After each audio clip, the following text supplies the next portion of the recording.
Hello， 大家好，今天是除夕，就是我们过春节中间最重要的一天。那除夕我怎么过呢？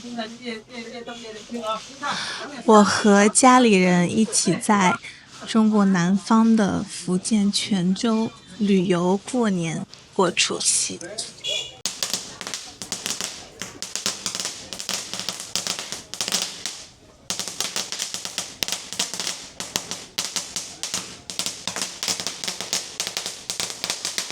那泉州呢，其实在这几年经历了挺大的变化。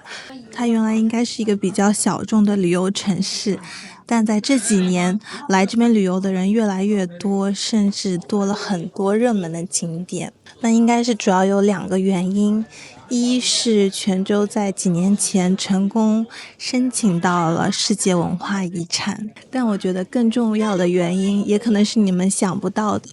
就是几年前有一个比较有名的明星叫赵丽颖，她来这边拍过时尚杂志的照片，那当时她的头上也戴了和我现在一样的这些簪花，那她拍的时尚杂志就比较完美的展现了这种传统的簪花艺术和现代时尚比较好的结合。那这样的簪花也就成为了泉州这座旅游城市的一个文化符号。这边都是一些当地阿姨准备的新鲜采摘的花。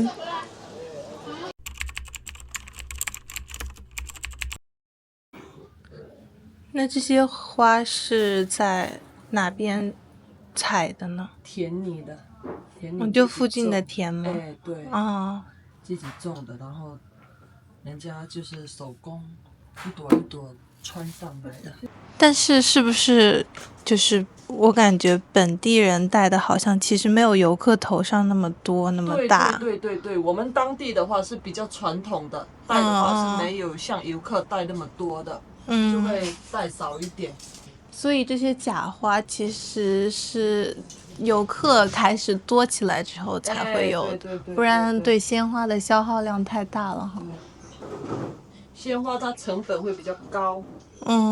那是不是像比如说一天用完了之后，后面就没有鲜花了？鲜花的话，你可以比如说像这种冬天咯，你可以反复用咯，用个2-3天咯。如果是夏天的话，它顶多就是1天咯。然后你假花的话，你可以反复用咯。那一辈结婚用的柜子。这个是爸爸妈妈结婚用的柜子，比较早一点的，像这一些也是，这个属于叫一个梳妆台，那这个是一个梳妆台梳妆台，对，然后这个是柜子。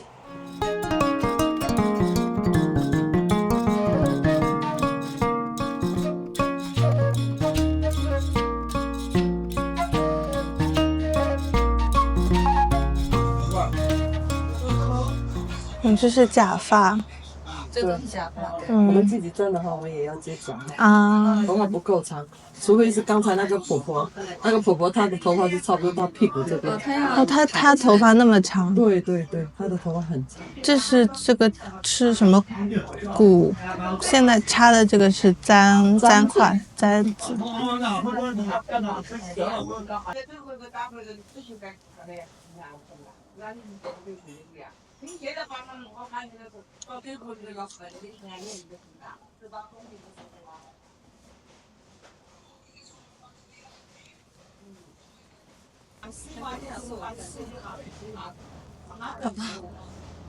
太传统了好。赵丽颖那个也是传统。这个是属于什么？这2个边花，一边的边是吗？只有我们本地的才有戴这种。你那种外地学生款的话，他就没戴这个。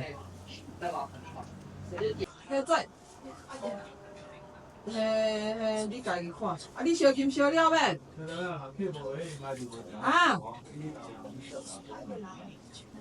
无你拢会家买两只哦，叫恁叫黄凤日倒要倒来才赶哦，他袂来无簪花排队就你一个人是吧？今天那些婆婆都去烧香，今天就是除夕吗？可以了，谢谢。你过来。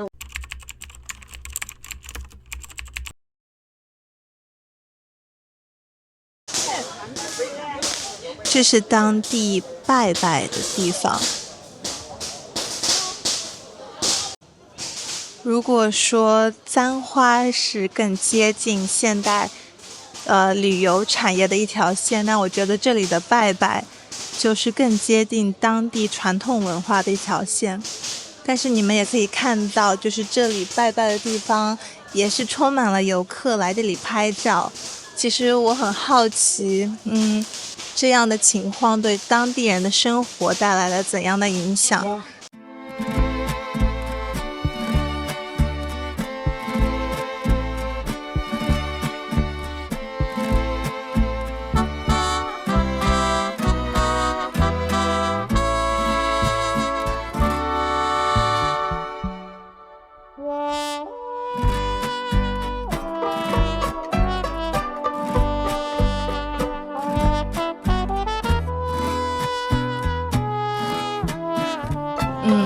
这样的商业发展肯定给他们的生活带来了挺多活力，很多生命力，但是也肯定会让一些原来本土的东西流失，也会给他们的生活造成一些影响。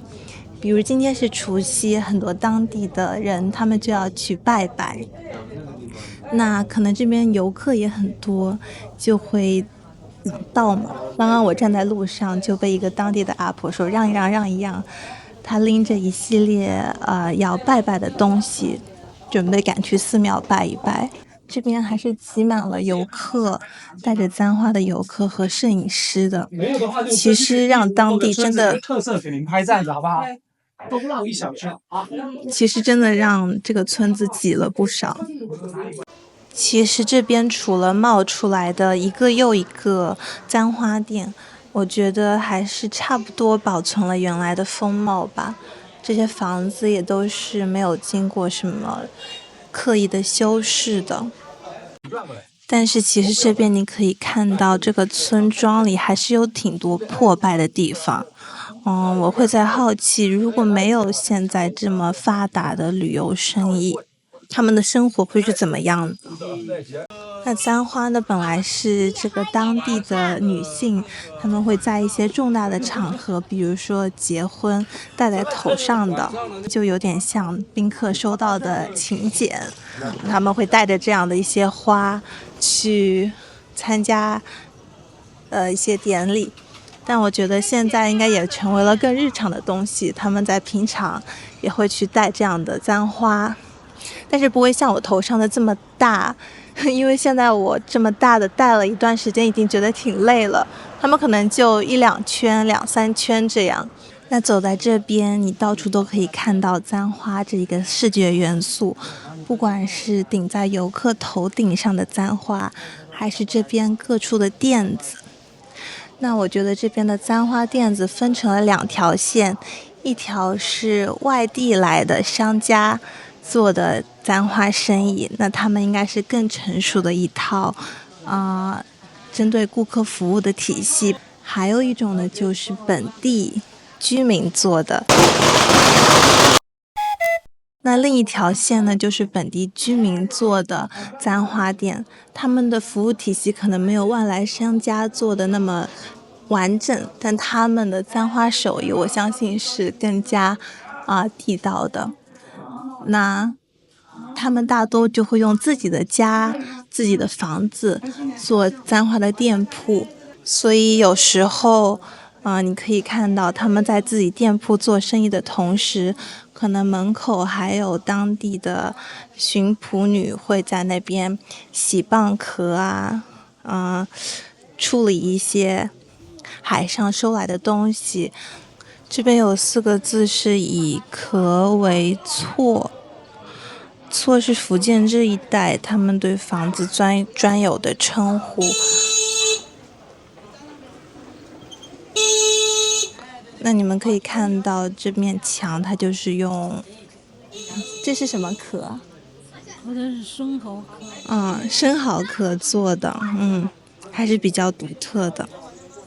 中间那2个字就是浔浦这个村子的名字。第一个字浔有一个虫字旁，它的意思其实是一种海蟹，海里的螃蟹。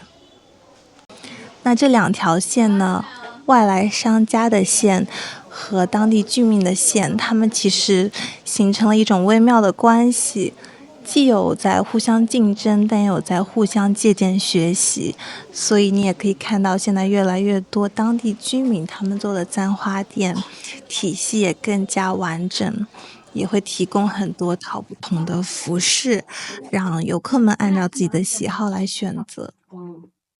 那我现在身上的这一身呢，就是他们的浔浦服，是和簪花配套的，比较传统的一种。那很多来这边的游客，他们会选择其他的中式服装，比如说旗袍或者汉服，但我觉得这样整一套搭下来会更有味道一些。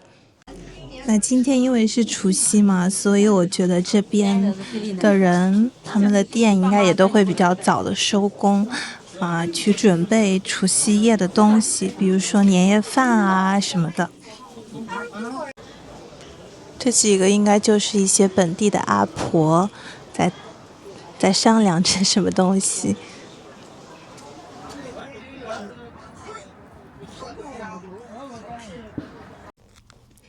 现在我已经把头上的簪花拆了取下来了，那我们已经回到酒店了。现在才下午，但是外面的风已经特别特别大，走在外面不是很舒服，而且我们现在要回来休息一下，为晚上的除夕这一顿的年夜饭做准备，然后也可能在酒店里看看春晚什么的。那因为是在外地过年，所以年夜饭就不能自己做了，我们好不容易订到一家饭店，准备去那里吃年夜饭。那今天我给你们展示的簪花，其实我觉得也只是非常非常小的一个部分，在它后面还有很多很多其他的东西，比如说簪花反映了女性在家庭传统村落中间一个怎样的角色，从以前到现在会经历怎样的变化，其实这些也都是我没有去探究，没有和当地人聊一聊的事情。因为这次旅游也更多是一个走马观花式的嘛，那希望我下次有机会还能再来看一看，深度游一下。那我们今天的视频就到这里了，我们下次再见，拜拜。